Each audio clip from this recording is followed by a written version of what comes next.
Guten Morgen aus Chicago.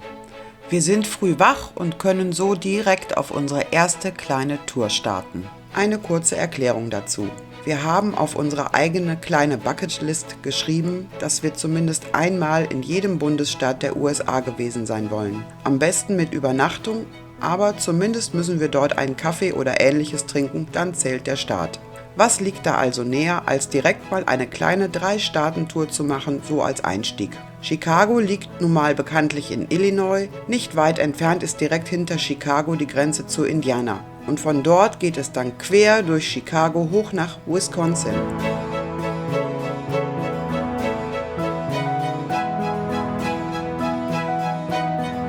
Da wir aber schon mal in Chicago sind und morgen beim Sightseeing sicher mehr wie einen kurzen Blick auf Buckingham Fountain werfen werden, müssen wir ja auch mal nachsehen, ob wir Al Bundy nicht zufällig treffen.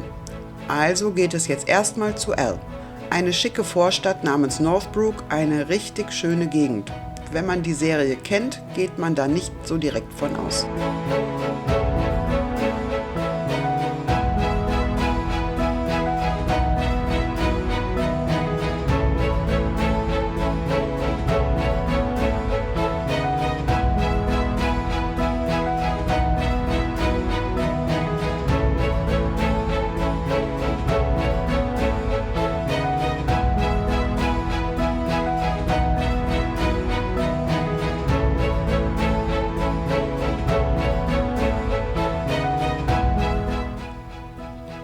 Weiter geht es Richtung Indiana, aber vorher werden wir dem Mount Carmel Cemetery einen Besuch abstatten.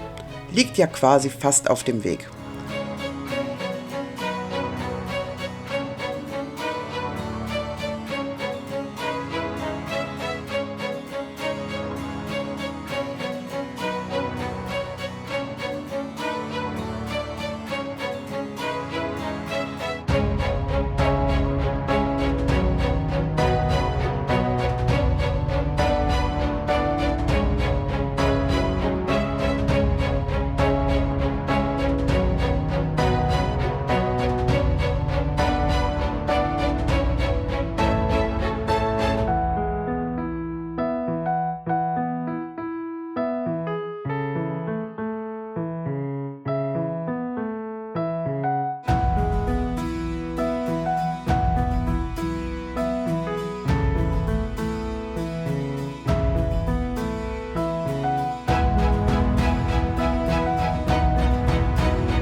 Für uns Germans ist es ja nicht so üblich, mit dem Auto über einen Friedhof zu fahren. Schon ein bisschen komisches Gefühl.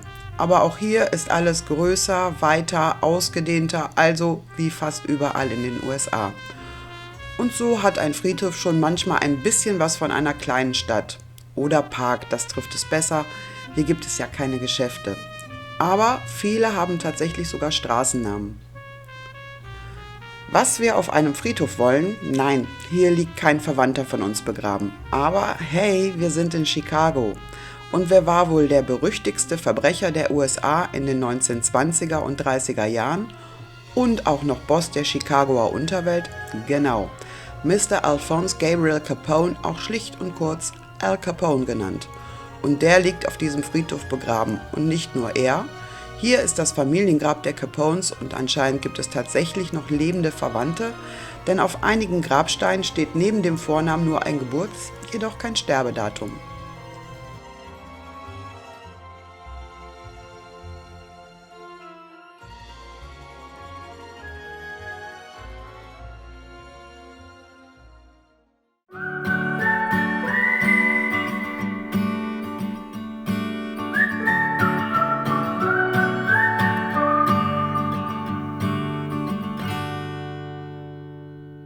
Indiana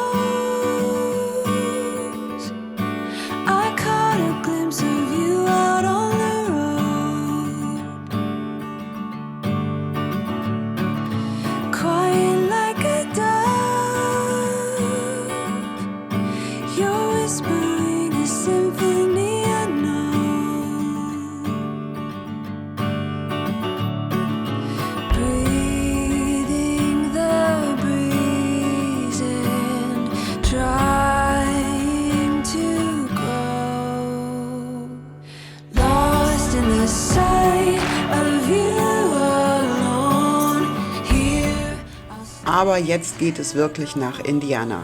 Quer durch Chicago oder besser durch den Großraum. Manche Ecken sind nicht wirklich schön, aber wir fahren ja im Hellen und anhalten müssen wir auch nicht. Das gehört vielfach alles zum südlichen Chicago und das hat nicht den besten Ruf. Und dann hat uns das Navi erstmal zum falschen Schild gelotst. Welcome to Indiana, aber blöderweise hing das Schild über der Interstate, also nicht wirklich selfie-tauglich.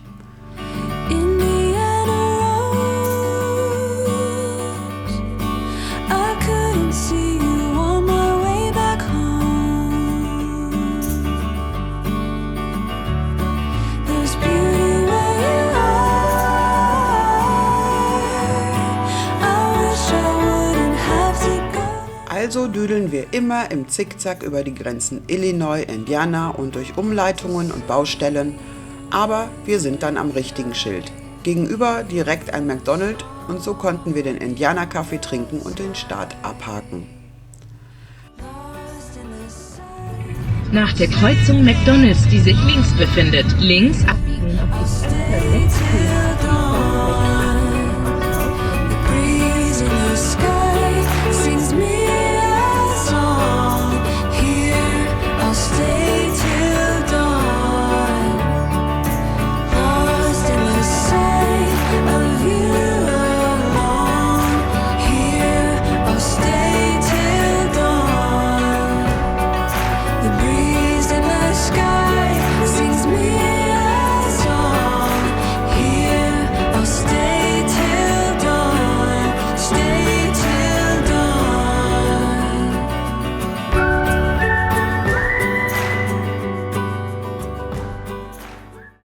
Jetzt geht es wieder quer durch Chicago.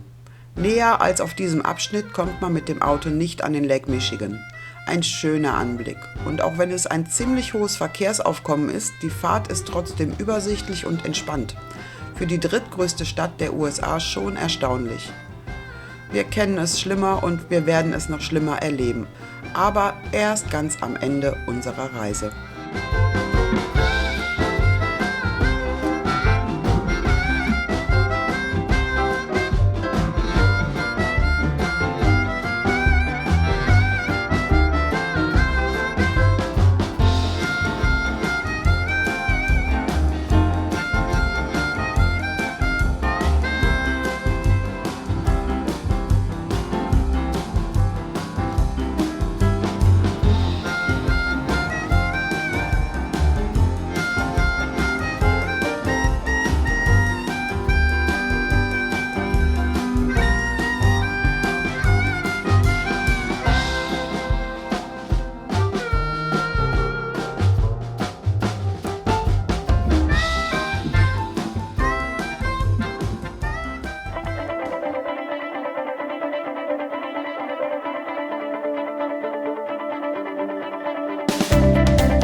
Es geht immer weiter nördlich, kurz hinter Chicago wird auch der Verkehr immer weniger und dann sind wir auch schon in Wisconsin.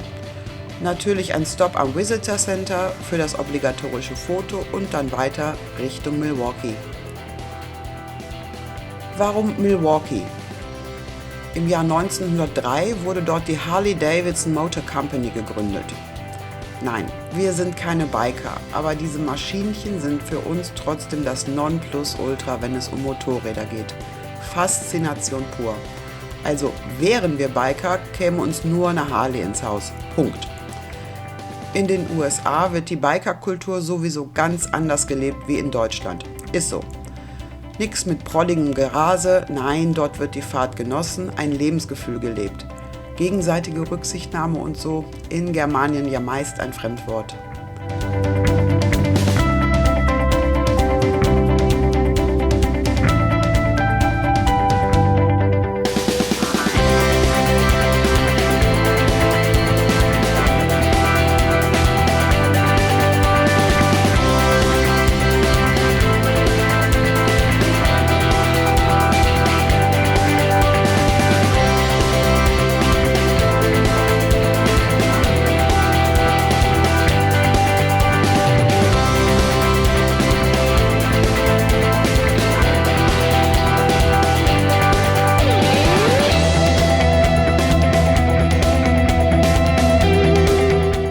wollen wir ins Harley-Davidson-Museum. Das kann man kaum beschreiben, das muss man gesehen haben. Irre. Also wer mal in der Nähe ist, der sollte sich wirklich die Zeit nehmen. Unsere Karten hatten wir Anfang 2020 schon gekauft, aber typisch USA, die waren noch gültig und obendrauf haben wir sogar den Electric Guide umsonst bekommen, einfach weil wir es endlich hierher geschafft haben. Und der Guide war sogar auf Deutsch, aber ehrlich gesagt, wir waren so geflasht von dem, was wir gesehen haben, da haben wir gar nicht mehr zugehört.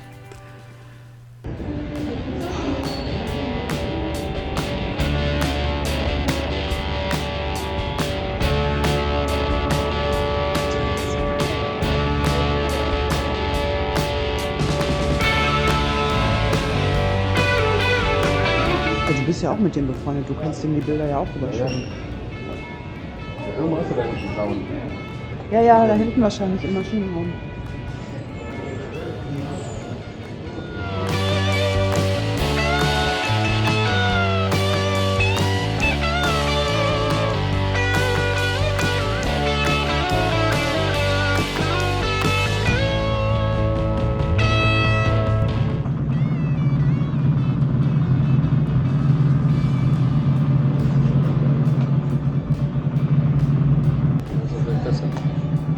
Ja.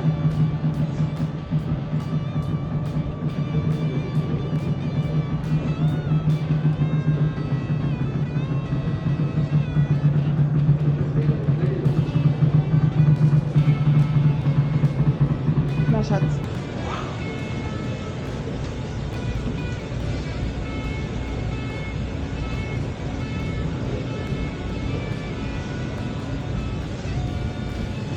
Eigentlich ist das zu Papa.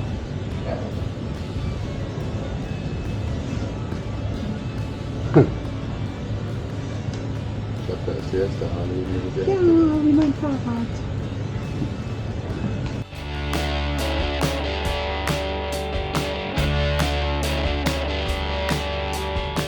Scheint nochmal so eine Spezialausstellung zu sein.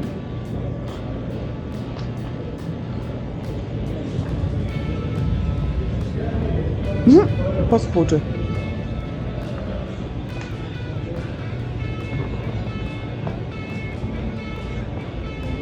Ente.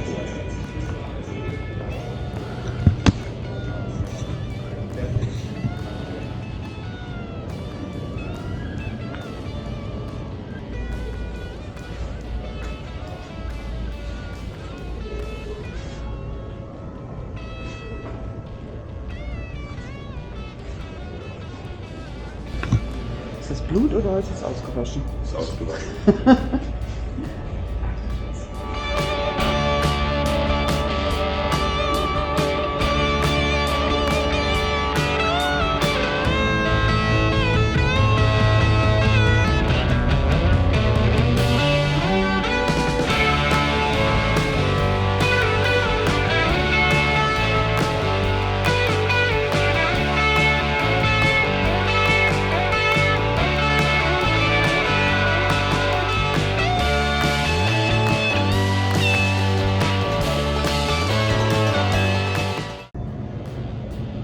Hill Climbing.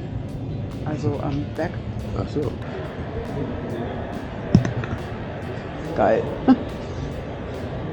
Meinen hast du schon entdeckt, ne? Was? Meinen hast du schon entdeckt, ne? Das war der. Ja, sag ich doch.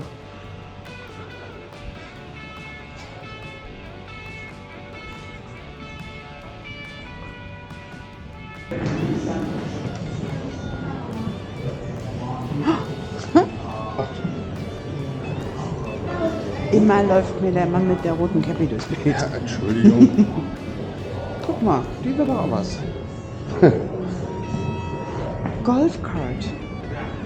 Yes. Auch von Harley. Ja? Gut auch? Ja, bestimmt, oder?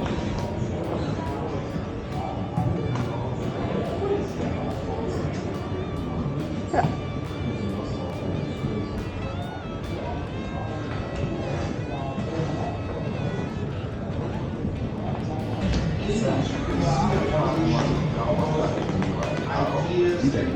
Ja, die hat mal ein bisschen gebrannt nach einem Unfall. Jetzt ganz Die ganzen Angestellten haben das darauf unterschrieben. Zum 100. Geburtstag. Die ganze Welt. Hier? Ja, gibt doch alle überall, ne? Ist so blau, das ist Nee. We are riding a 2007 Screaming Eagle Walker. This is my 36 knucklehead. I'm riding a Heritage Softail Classic 100th anniversary. My bike's a 1939 knucklehead. I've had it since '84.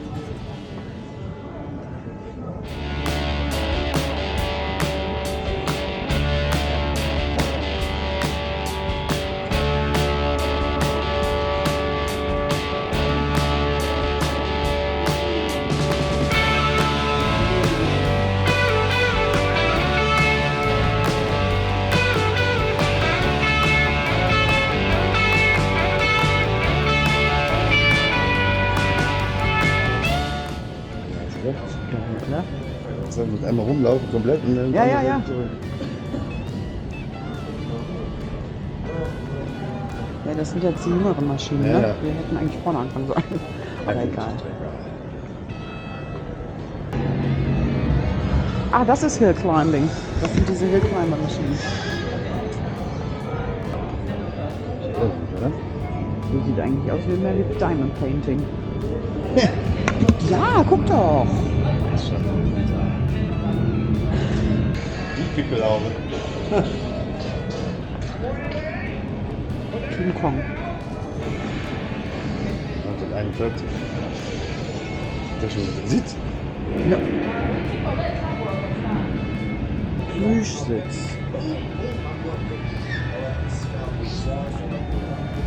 Nein, das ist nicht so. Die finde ich geil. Die ist richtig geil. Captain America, guck mal bitte.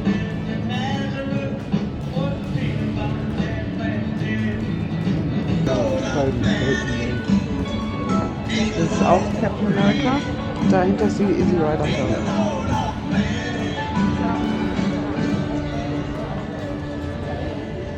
Ja, also. 90 kann nicht sein. Das ist die Chili-Lede. Da stand aber Captain America. Da wir ja so viel Ahnung davon haben. Oh Gott, da kannst du dich ja gar nicht... Ne? Die auf einen Haufen ist Ja. zu viel. 68? Ja. Ja, ist da drin wahrscheinlich so eine 69er. Da drin wahrscheinlich so eine 69er. Das ist ja schon zu viel Reizüberflutung. Ja, definitiv.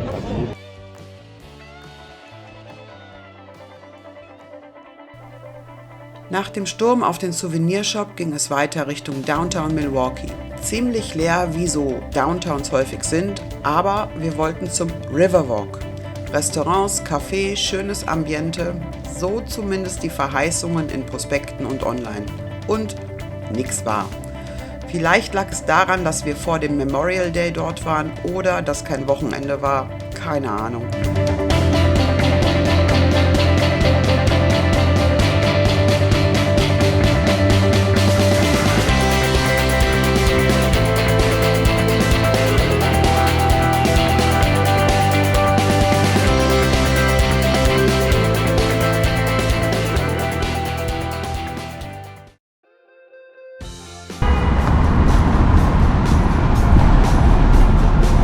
Entschuldigung. Ja, das ist ja leider legal in vielen Staaten.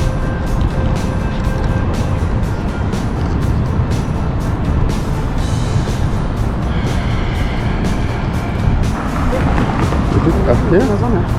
Ja gut, aber du willst am Schluss langlaufen. Musst du hier runter, ne? Vielleicht auch auf der anderen Seite. Ja, gehen wir auf die andere Seite mal. Es sind ja genug Brücken dazwischen. Ist ja wie Venedig hier.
Wo die Feuerwehrleiter, ne? Ja. Not nearly as much as like other weeks where I'm like in the classes today.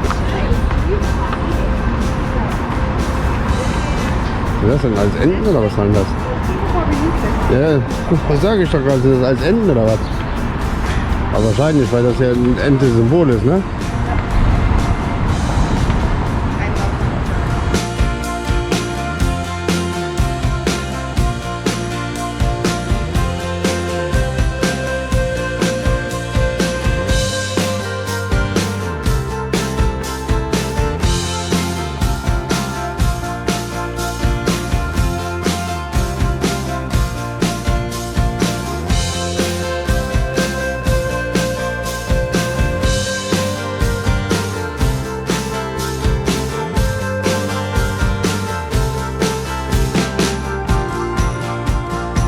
Jedenfalls haben wir ein Restaurant entdeckt, das hatte aber zu.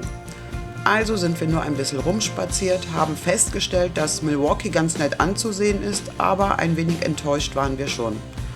So haben wir den Sightseeing-Trip Milwaukee beendet. Vielleicht kommen wir irgendwann nochmal her und entdecken dann die interessanten Ecken.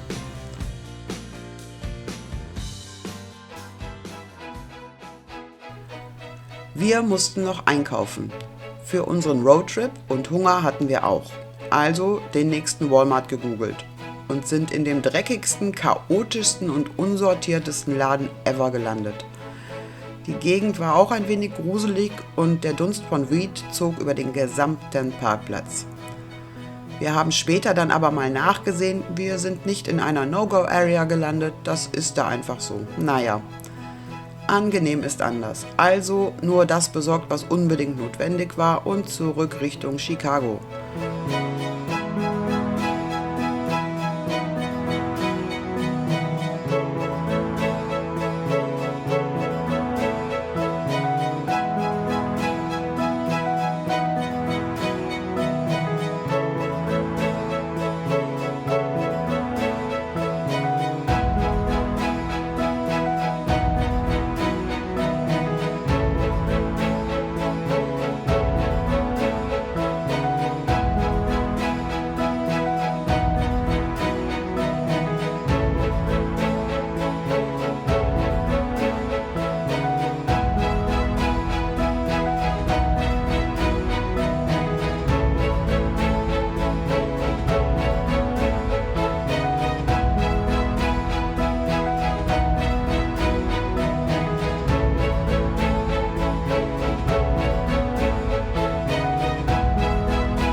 Unterwegs an einem Wendy's gesnackt und dann sind wir auch schon müde von dem langen Tag ins Bett gefallen. Morgen steht Sightseeing in Chicago an und da freuen wir uns mächtig drauf. Aber dazu mehr in Episode 3. Neugierig geworden? Abonniere unseren Kanal und verpasse keinen Tag von der Reise unseres Lebens. Route 66, the trip of a lifetime. Und wenn es dir gefallen hat, dann lass noch einen Daumen da. See you next week.